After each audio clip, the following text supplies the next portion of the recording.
Olá a todos, sejam bem-vindos a mais uma aula do nosso curso de Métodos Quantitativos Matemáticos. Dando continuidade aos nossos estudos, vamos iniciar essa aula estudando conjuntos numéricos. Pois bem, se nós pegarmos todos os números ao qual nós trabalhamos, fazendo exercícios e no nosso dia a dia, existem números negativos, positivos, o número nulo, que é o zero, frações, dízimas periódicas, ou seja, todos esses números podem ser agrupados em pequenos conjuntos. Essa é uma parte do assunto da aula que você vai ver agora. Olha só, aqui eu tenho então o conjunto dos números naturais, representado pela letra N. Veja bem, os naturais são os números positivos que podem ou não começar do zero, dependendo da simbologia. Veja bem, aqui a simbologia dos naturais é este N. Quando contém um N com uma estrela, ele não está incluindo o zero, ou seja, seriam os naturais não nulos. Portanto, começaria do 1, do 2, o 3, o 4 e assim por diante. Os naturais de forma, entre aspas, completa, começa do zero. O que você pode observar é o seguinte, não existem os números negativos. Portanto, para que você consiga incluir os números negativos, vamos abranger mais o conjunto numérico dos naturais, gerando o conjunto dos números inteiros, que agora é representado pela letra Z. Este começa lá em menos infinito, menos 1 milhão, muito negativo. Vai avançando até o zero e vai para muito positivo, até o mais infinito, abrangendo todos os números inteiros, tanto negativo como positivo, e incluindo o zero.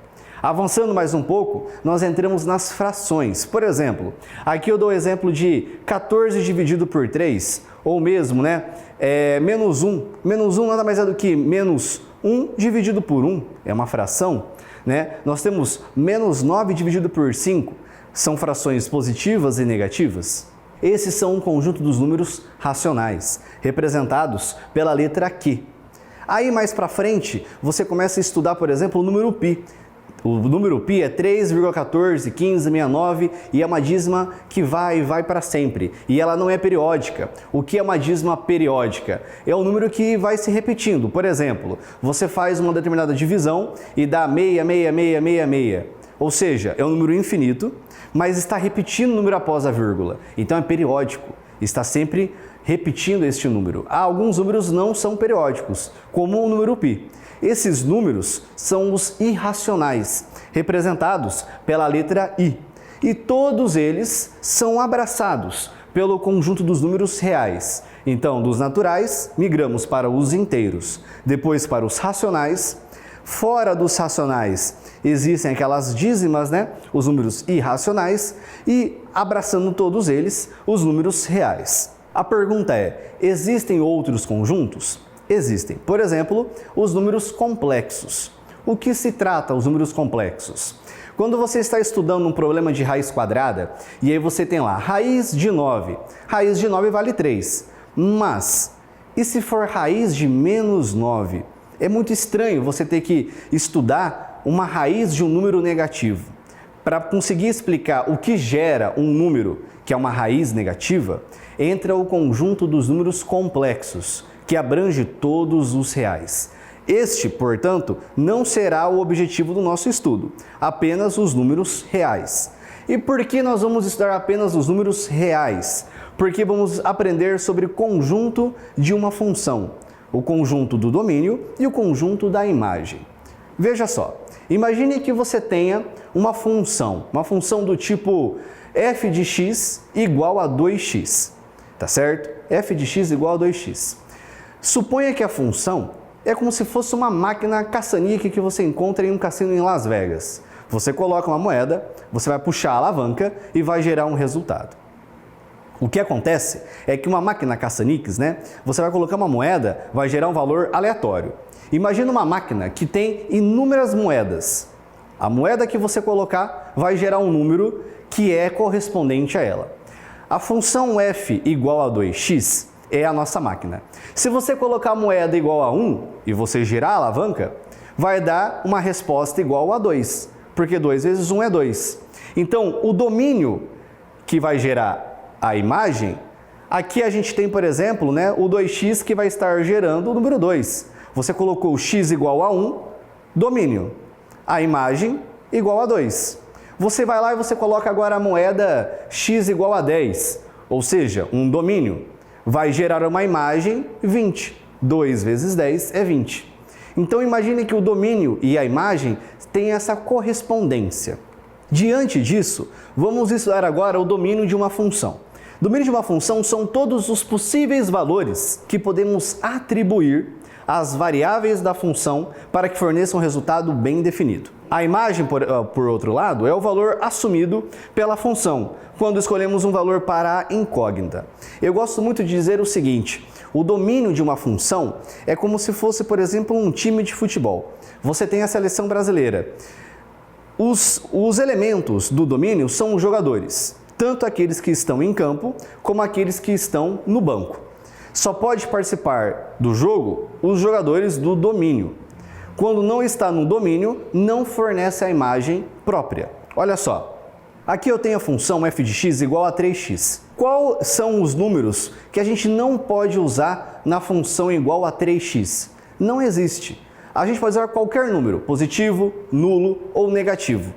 Então, qual é o domínio da função e qual é a imagem quando x é igual a menos 2? Bem, a imagem é o resultado da função quando você substitui por um valor determinado de x. Aqui eu tenho x igual a menos 2. Colocando menos 2 aqui, 3 vezes menos 2 gera menos 6. Então a imagem, quando você coloca x igual a menos 2, é igual a menos 6. E qual que é o domínio? Pode ser qualquer número. Portanto, a gente fala que o domínio é o x que pertence. Esse símbolo de um ezinho é pertence ao conjunto dos reais. Qualquer número dos reais. E quando eu falo reais, olha só, volta para cá. É qualquer número dentro de todo esse grupo. Positivo, nulo, uma fração, uma dízima, qualquer número. Agora avançando para o nosso próximo exemplo. Aqui eu tenho uma fração. E a fração, presta muita atenção. Aqui eu tenho 3 dividido por x. Nesse exato momento, você que está vendo a minha aula, pegue uma calculadora ou do computador, do celular e faça uma divisão pelo número 0. Verifique o que vai estar escrito. Vai estar escrito como não é possível fazer esta operação, indefinido, não existe. Porque não há divisão por 0, é indefinido. Portanto, olhando para essa fração, você pode dividir 3 por menos 1, por menos 10, menos 0,9999, 1,777, o número que for, exceto 0. Portanto, o domínio da função, o x pertence a qualquer número real, exceto, aí você traça aquela barrinha, o x deve ser diferente de 0. E ele pergunta também, né? Qual é a imagem quando o x é igual a menos 2? Troca o x por menos 2, a imagem é menos 3 meios, ou menos 1,5. Aqui agora, também um exemplo bem peculiar, a raiz quadrada. Aqui eu tenho uma raiz de 3x. O que acontece se eu colocar x igual a 0? Bem, 3 vezes 0 é 0, e a raiz de 0 é 0. Então é um número aceitável. Se você colocar, por exemplo, aqui, x igual a 3, que é o que ele está falando, né? Qual é a imagem quando x é igual a 3? 3 vezes 3 é 9. Então a imagem vai ser igual a 3, que é a raiz de 9. Mas, e quando você colocar um x igual a menos 1 ou menos 2, vai ter uma raiz de um número negativo. E não existe raiz de número negativo englobando o conjunto dos reais. Somente se a gente fosse considerar os números complexos, que não é alvo do nosso estudo. Então, dentro dos reais, não existem raízes de números negativos. Portanto, o domínio desta função é qualquer x, contando que ele seja igual a 0 ou maior.